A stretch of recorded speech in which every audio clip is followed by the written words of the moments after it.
शंकराचार्य अविमुक्तेश्वर नंद सरस्वती का बड़ा बयान। विश्व गुरु की बात करते हो नए संसद भवन का प्रारूप विदेश से ले आए तो कहां से हम विश्व गुरु बन जाएं। राम मंदिर निर्माण के प्राण प्रतिष्ठा पर बोले, अभी आधा अधूरा मंदिर है, कैसे हो सकती है प्रतिष्ठा। जब भगवान पूरा घर बन जाएगा तभी तो होगी। हिंदू राष्ट्र पर बोल, हिंदू राष्ट्र कैसा होगा, कोई उसका प्रारूप तो बताओ। हल्ला करने से कुछ नहीं होगा, आज की परिस्थिति से दुखी है जो व्यक्ति, हिंदू राष्ट्र बनने से सुखी हो जाएगा।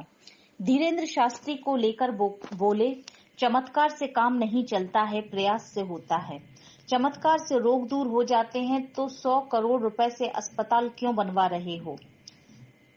धार्मिक कारणों से धर्मांतरण नहीं हो रहा है, बल्कि राजनीतिक कारणों से धर्मांतरण हो रहा है। धर्मांतरण का विरोध कोई धर्म का व्यक्ति नहीं कर रहा है, बल्कि राजनीतिक लोग अपने फायदे के लिए कर रहे हैं। यूसीसी को लेकर बोले, समान नागरिक संहिता के बारे में हमारे संविधान में ही अभी कथन किया गया है। समान नागरिक संहिता बनाने के नाम पर हम हिंदुओं के धर्म शास्त्रों की बहुत सारी बातों को हटाकर उनके स्थान पर कानून बना दिया गया है। पहले हिंदू कोड बिल के नाम पर तत्कालीन सरकार ये लेकर आई थी, जिसका व्यापक विरोध हुआ।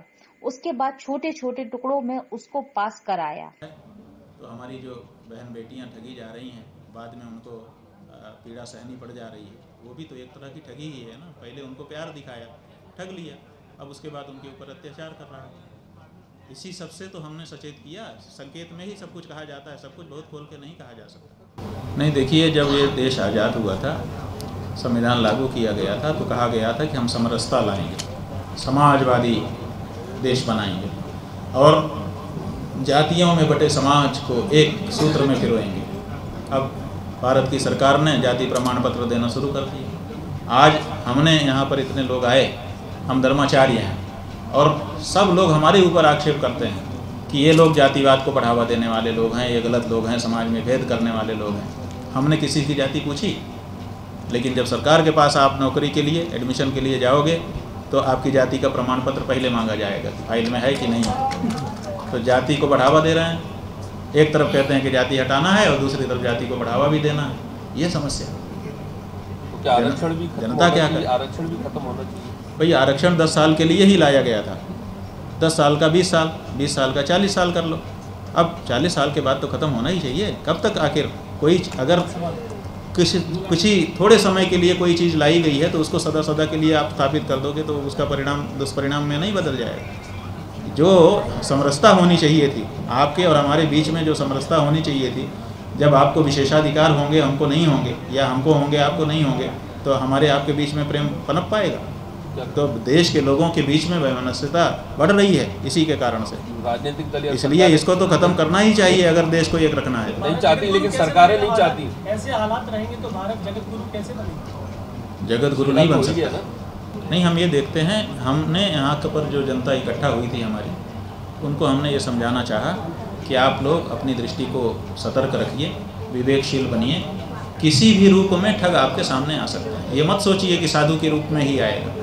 वो डॉक्टर के रूप में आ सकता है, वो इंजीनियर के रूप में आ सकता है, वो पुलिस के रूप में आ सकता है, वो कोई भी रूप धारण करके आ सकता है। सब रूप धारण करके ठग घूम रहे हैं। इसलिए ये प्रचार कर दें कि साधु के रूप में ठग घूम रहे हैं, और पता चला दूसरा रूप धारण करके आ गया, ठगी करके चला गया। ये भी एक टैक्टिस होती है कि पहले एक चीज़ का प्रचार कर दो और दूसरा रूप धारण करके काम कर लो। तो ये इससे सतर्क हमने किया कि आप सतर्क दृष्टि रखिए। किसी भी रूप में ठग आपके सामने आ सकते हैं। उनकी बातों में मत आइए, परीक्षा करके तब व्यवहार करिए। देखिए, बात सवाल नहीं है, इसमें किसी विशेष दल का सवाल नहीं। धर्मांतरण क्यों हो रहा है और क्यों उसका विरोध हो रहा है, दोनों बात समझिए आप।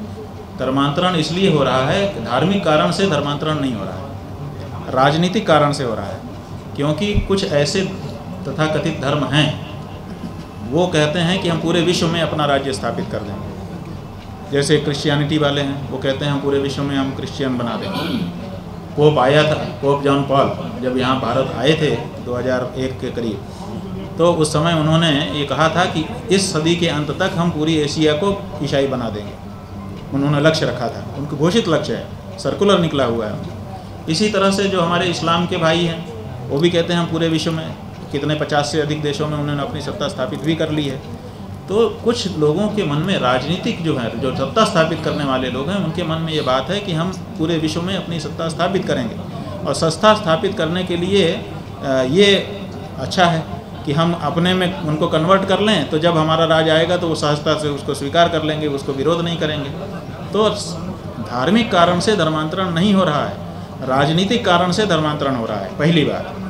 दूसरे, इसका विरोध आप देखिए, जो धर्मांतरण हो रहा है उसका विरोध भी धार्मिक लोग नहीं कर रहे हैं, राजनीतिक लोग कर रहे हैं। अब आप ये समझिए कि धर्मांतरण हो रहा है तो धर्माचारी को ज़्यादा समस्या होनी चाहिए ना, राजनेता को ज़्यादा समस्या हो रही है। उसके लिए तो किसी भी धर्म में रहो बराबर है, लेकिन वो इसलिए विरोध कर रहा है, वो भी धार्मिक कारण से विरोध नहीं कर रहा है, राजनीतिक कारण से कर रहा है कि जब हम इस धर्मांतरण का विरोध करेंगे तो इस देश की बहुसंख्यक हिंदू जनता समझेगी कि ये हमारे हित ऐसी हैं तो हमको वोट दे देगी। तो यहाँ तो धर्मांतरण भी राजनीतिक कारण से हो रहा है, धर्मांतरण का विरोध भी राजनीतिक कारण से हो रहा है।